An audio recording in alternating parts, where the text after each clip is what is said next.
The ANC National Executive Committee is set to meet today in a special sitting ahead of the January 8 statement. This is the first time the party's highest making decision body meets since they were elected at the 55th conference last year at Nasrec. This time, the NEC will meet in Bloemfontein, where the party is preparing to celebrate its 111th birthday over the weekend. President Cyril Ramaphosa is set to address the gathering. Its task really is to conclude on the statement that the president must present on Sunday. So it's a very important gathering, but we'll also be meeting with members of the National Executive Committee. We'll be meeting most of them for the first time because we have not had time to meet. And we are also not meeting all of us here because NEC members are deployed in their various provinces where they reside. We will make sure that we do create a photo opportunity for members of the media to come and now put faces to the names that emerged at the 55th National Conference. This will be the leadership that is going to steer the ship for the next 5 years. We speak to political analyst Professor Bheki Mngomezulu to get his views ahead of this weekend's events. Professor, thank you so much for joining us this morning. Now, the ruling party is set to celebrate their 111th birthday this coming weekend, but we must also admit that the party is facing its biggest political and organizational crisis ever. Thank you very much, my sister, for having me, and good morning to your viewers. You are absolutely right. The ANC is facing a mammoth task on two fronts. On the one hand, it has to look at its own internal challenges where there is a lack of unity.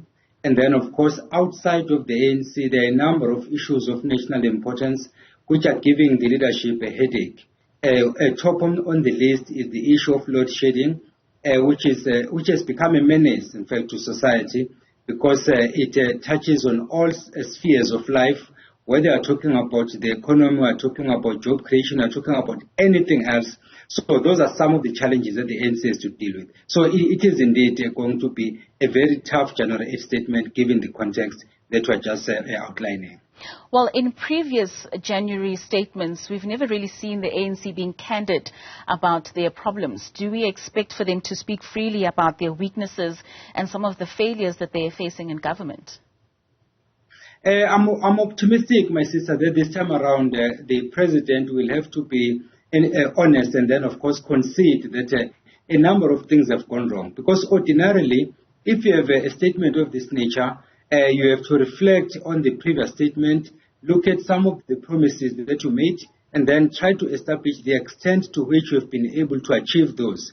In the event that you have been unable to achieve some of the promises you made, you then honestly state that these are the reasons from our side. These are the reasons why we have not been able to do that. So if the president is not honest on the day, then of course it is going to send wrong signals, as if it's just one general statement after the other, but there is no action and there is no reflection as well as to how far the party has gone. So I think looking at how the president addressed the two elective conference of the ANC, there was an admission of the fact that things have not gone well, and I'm hoping that the president will do the same when he presents this general statement on Sunday to say, we have made mistakes, things have gone wrong, there are plans that we had in place, but there were other external factors that also contributed to us not being able to achieve what we had set ourselves to achieve. So I think those are some of the things that we might expect on Sunday. I mean, the president certainly does have a mammoth task ahead of him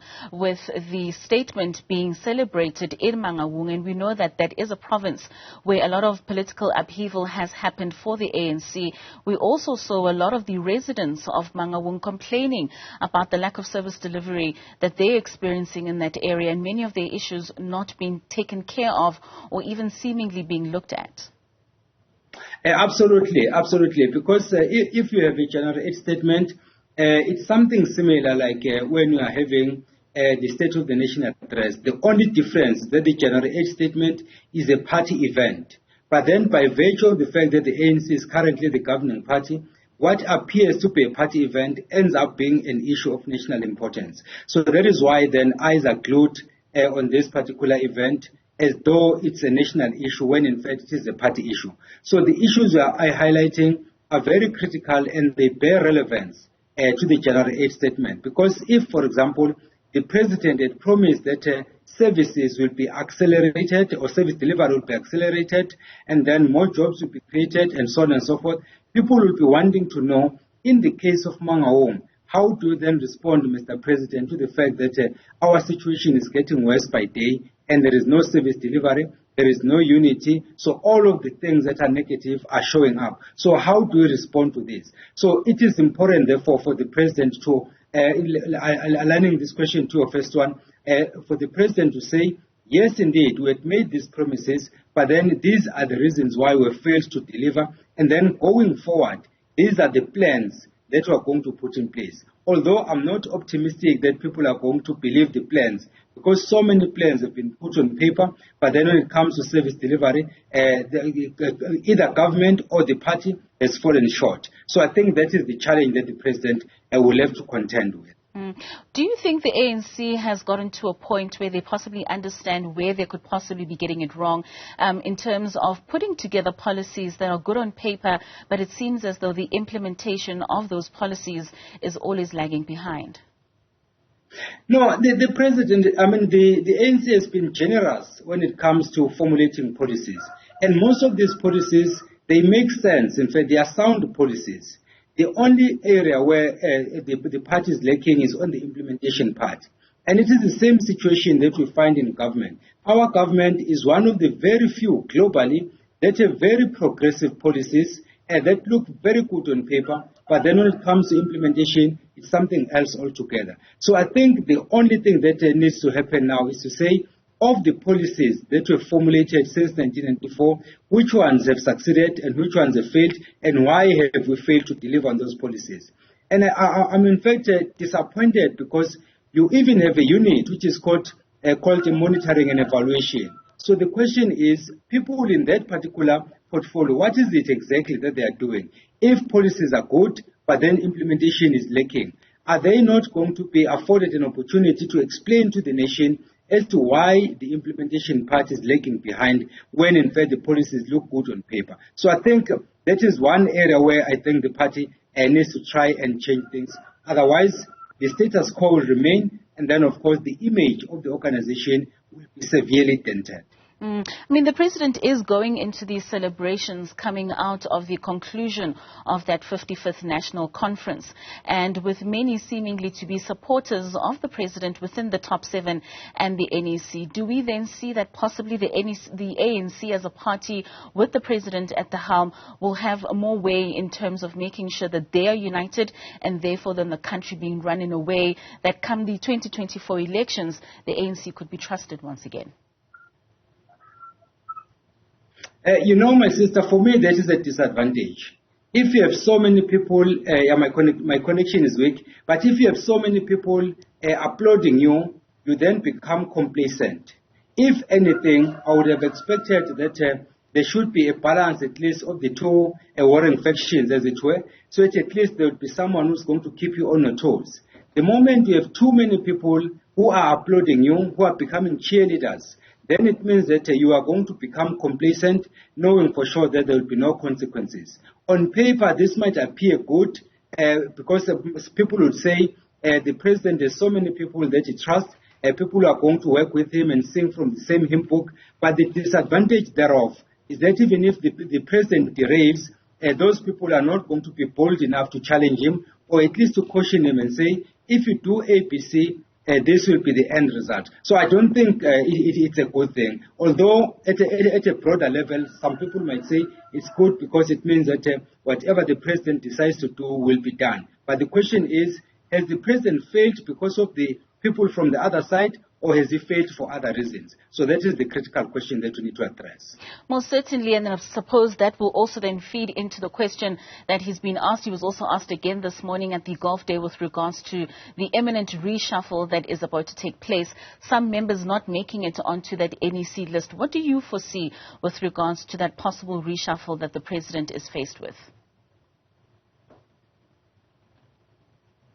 Coincidentally, I've just written a piece on that, on the potential or the